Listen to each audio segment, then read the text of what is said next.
Isang babaeng namasukan bilang kasambahay ang pinagmalupitan di umano ng kanyang amo. Ang naturang ginang nabulag, nabungi at nagtamo ng mga sugat at pasa sa buo niyang katawan. Ano nga ba sinasabi ng batas tungkol sa pagmamaltrato sa mga kasambahay? Alamin natin yan kasama ang ating kapuso sa batas, Attorney Gabby Concepcion. Good morning, Attorney. Magandang umaga din sa Ivan. Magandang umaga po sa lahat ng nanonood sa atin. Hindi ko maintindihan bakit may ganyang tao no? Exactly. Yung mananakit na ganyan. Oo, diba? Sa mga kaso, Attorney, ng pangmamaltrato sa kasambahay, ano ba magiging pananagutan ng amo na nananakit? Depende ba ito sa pinsalang nangyari doon sa kanyang biktima? Oo, yes of course. No? Isang krimen ng pagmamaltrato at pananakit sa kapwa sa ilalim ng Revised Penal Code. Although meron tayong Republic Act 10361 o ang kasambahay law na nagre-require na ang ating mga domestic worker or kasambahay ay hindi dapat masubject sa kahit na anong kind of abuse or physical violence or harassment or any act na nakakabawas sa dignidad ng mga ito. Kailangan pa nating isabatas, di ba? May karapatan ng mga kasambahay na maging malaya mula sa iba't ibang klase ng pang-aabuso, mapapisikal man sa salita, psikolohikal o emosyonal. At ito nga ay ayon sa kasambahay law. Pero ang violation ng kasambahay law ay fine lamang ng 10. Walang kulong? Walang kulong ng 10 to 40,000 pesos. So, ibabagsak to sa ilalim nga ng ating Revised Penal Code. At ang pananakit ay isang kaso ng physical injuries. Pero depende sa extent ng pagmamaltrato o pang-abuso. Narinig na siguro natin yan. May slight physical injuries, may less serious physical injuries, at may serious physical injuries. Pero dapat malinaw, walang intensyon na patayan. Otherwise, hindi physical injuries ang kaso, magiging kaso for attempted or frustrated murder na yan. Pero kung ang kaso ng pagmamaltrato, di ba, sabihin natin walang intensyon, di ba, pagmamaltrato, nabulag, ito ay kaso ng serious physical injuries, hanggang 12 years ang kulong kung parehong mata yung pagkabulag, at hanggang 6 na taon kung isang mata ang nabulag. Kung less serious physical injuries naman, as in, hindi nakapagtrabaho ng 10 days or more, kulong ng hanggang 6 na buwan.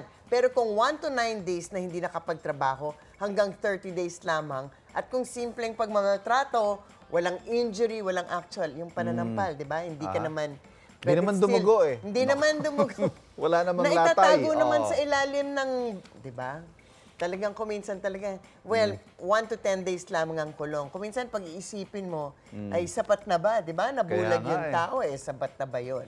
Pero of course, titingnan nga natin sa ilalim ng kung ano yung extent ng ginawa sa kawawang kasambahay na yan, kung ano ang kasong maifa-file. Ibang usapan naman, Attorney, kung ang mga kasambahay hindi na pinalalabas ang bahay. Naku, merong mga Isang uri din ng abuso yan, ha?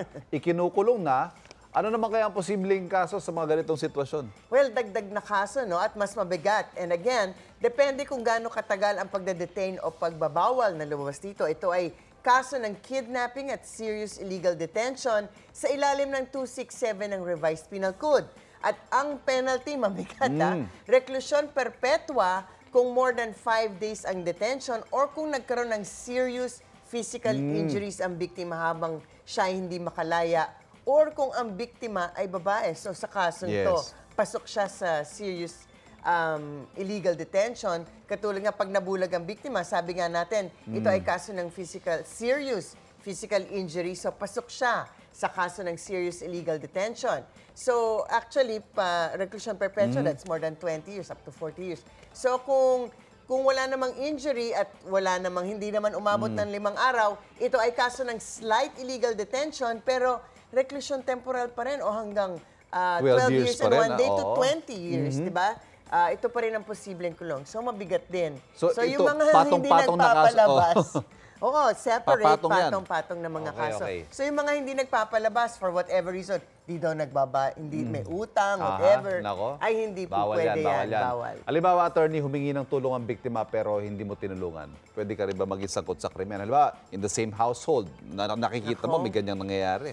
Well, depende, di ba? Hindi naman pinaparusahan ng mga hindi tumutulong sa lahat ng pagkakataon. Magkakaroon lamang ng kaso sa mga sumusunod na pagkakataon. Kung hindi nyo tinutulungan ng isang tao na wounded or in danger of dying sa isang uninhabited place, kung kayo naman ang, di ba, hindi rin siya, at kung kaya mong tulungan na hindi kayo mapapahamak.